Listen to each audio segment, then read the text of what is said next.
आमर जीवन रे एते दुख कष्ट कहीं दुख मध्य पड़िले कौन करवा उचित यह विषय रे श्री श्री ठाकुर कौन कहते वंदे लोकतिलक सातत वार्ता विभूषण अमर कृतिश्चरण प्रबुधं लोक जीवन प्रणय प्रमत जाग दीपन वंदे जीवन जीवन सत्पुरुषोत्तम। जय गुरु। प्रथमे आपण मानकु समस्त को आमर यही अमृतवाणी चैनल को अनेक अनेक स्वागत जनाऊछु। आज विषयटी प्रत्येकंकर दैनंदिन जीवनर गोटे गुरुत्वपूर्ण विषय। यही विषय रे बहु बार बहुत लोक श्री श्री ठाकुर को प्रश्न पचारिछंती आमर जीवन रे एथे दुख कष्ट कहीं दुख समय आसिले कौन करवा उचित। केही केही तांको निज जीवनर दुख कष्ट अभाव अभियोगर कथा श्री श्री ठाकुर को जनाई कहउछंती ठाकुर आमर एई अवस्थार परिवर्तन कौन कौनसी दिन हेबो नाही, कौनसी दिन सुखर मुह देखि पारिबु नाही।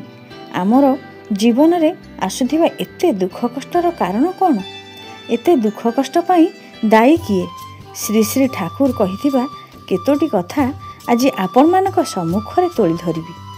अच्छा कहंतु तो एई दुनिया रे कहार दुख नाही, कहार अभाव नाही। दुख आउ अभाव रो कारण हुए तो अलगा होई पारे, किंतु दुख कष्ट समस्तंकर अछि। कहार टंका पैसा नाही तार अर्थर कष्ट, से हुए तो सेथि पई दुख पाए। आउ कहार हुए तो टंका पैसा घर बाड़ी सबु अछि, किंतु तार मानसिक शांतिर अभाव, से सेथि पई दुख पाए। एपरि आमर प्रत्येकंकर किछि ना किछि दुख अछि, कारण दुखटा हेउछि मनर गोटे भाव। दुखर कारण कौन? श्री श्री ठाकुर कहते चाहिबाटा न पाइबा ही दुख। किछि चाहना सबु अवस्था राजी थाओ, दुख तुमर कौन करिवो। दुख कहार प्रकृतिगत नुहे, इच्छा कले ही ताहाकु तड़ी दिया जाई पारे। दुख भी एक रकम भाव, सुख भी एक रकम भाव। अभाव रे बा चाहिबार भावटा ही दुख। तुमे जगत रे हजार उपाय कर दुख दूर करि पारिबो नाही। जेतेबेले तुमे हृदयर सहित एई अभावर भावटाकू मनरु तड़ी देबो, सेतेबेले अभाव तुमको आउ कष्ट देबो नाही।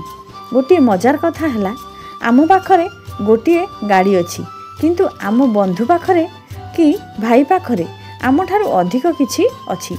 एई तांकर बेसीटा देखि आमे दुख पाऊ, किंतु आम पाखरे जेतिकी अछि आमे सेथिरे खुशी होई पारु नाही। किंतु आमे जदि आम पाखरे जहा अछि सेथिरे खुशी रहू, एक्स्ट्रा किछि चाहिदा न करू, ताहाले एई अभाव दुख आम जीवन रे विशेष किछि प्रभाव पकाई परिबो नाही। अभावटा जदि रहिबो भी दुख रहिबो नाही, कारण आमे जानू ठाकुर आम सहित अछंती, तांकर दया आम सहित अछि। कौनसी प्रतिकूल परिस्थिति आमको टळाई पारिबो नाही, कारण श्री श्री ठाकुर अनुश्रुति ग्रंथ रे बाणी रे कहिसंती भाबुछ बसी चलिबो केमिति, किए तुमे भाबिबाकू, भाबिबार जे भाबुछंती सिए भाबो तुमे तांकू।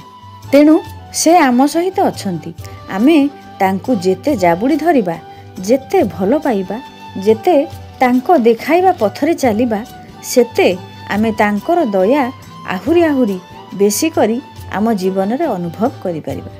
किंतु आमे कौन करूछे? आमे आलुअर दिग को पछ करी अंधकार दिगरे छुटी चलीछु आमर प्रवृत्तिर हाथ धरी। सेथि पई आम जीवन रे आसुथिबा दुख कष्टर पछर कारण हेउची आमर प्रवृत्ति। थरे श्री श्री ठाकुर कहिले परम पितांकर दया समस्तंक उपरे थाए। परम पिता सबुबेले समस्तंकर मंगल चाहंती, से मंगल स्वरूप। आमर स्वेच्छाचारिता देई आमे आम निज उपर को अमंगल टाणी आणु। कुकर्म फल दुखरे पड़िले आमे कहू जहा ईश्वरंकर इच्छा, आमे कौन करिबु। किंतु ईश्वर केबे भी चाहंती नाही जे आमे अजथा दुख भोग करू बोली। तेबे आमे दुख पाऊ काहेकि? श्री श्री ठाकुर कहिसेंती प्रवृत्तिमुखी हेले आमे दुख पाऊ। एही दुखरू मुक्ति पाइबार उपाय कौन? थरे मालदह ठारू जणे दादा श्री श्री ठाकुर पाखक आसीथिले। से आश्रम रे किछि दिन रहिले, तापरे गोटे दिन आसी श्री श्री ठाकुर को कहले, बाबा आज मोर घर को फेरीजी, किंतु आपण को छाड़ी यही आनंद धाम छाड़ी जीवाई मोर जमा भी इच्छा हेउ नाही। संसार रे अनेक शोक ताप दगा पाइछि, एपरी अकृत्रिम भल पाइबा आपण छड़ा आउ केउठारु भी पाई नाही। एपरी कही भो भो होई कांदी उठिले। श्री श्री ठाकुर तांकु आदर स्वर रे कहिले, बाबा लक्ष्मी मोर आउ कांद नाही, परम पितांकर नाम सबुबेले कर, सुखरे रह, जेतेबेले फांका पाइब एठी को चली आसीबो। जीवन रे संसार रे दुख सुख लागी रहिछि, आमे तो सबुबेले दुखरे नाहु, तेणु सबुबेले सुखरे रहिबाकू चाहिले किपरि हेबो। सुख दुख तो परस्पर परिपूरक, दुख नथिले सुखर तो प्रकृत स्वरूपटाकू अनुभव करि हुए नाही। किंतु आमे जदि सबु समय रे प्रचुर नाम करिबा, ठाकुरंकु को भल पाइबा, तेबे दुख ठारू कष्ट ठारू बाहरिबार पथ ठाकुर ही आमको देखाई देबे। कारण श्री श्री ठाकुर तो अभयवाणी देइछंती, झड़ झंझा जेते आसु मनरे रखिबु जोर, मथारे अछंती दयाल ठाकुर भावना किरे तोर। थरे नदिया ठारू जणे भक्त श्री श्री ठाकुर पाखक आसीथिले। तांकर दुख कष्ट अभावर कहानी श्री श्री ठाकुर आगरे कातर भावरे कहिले।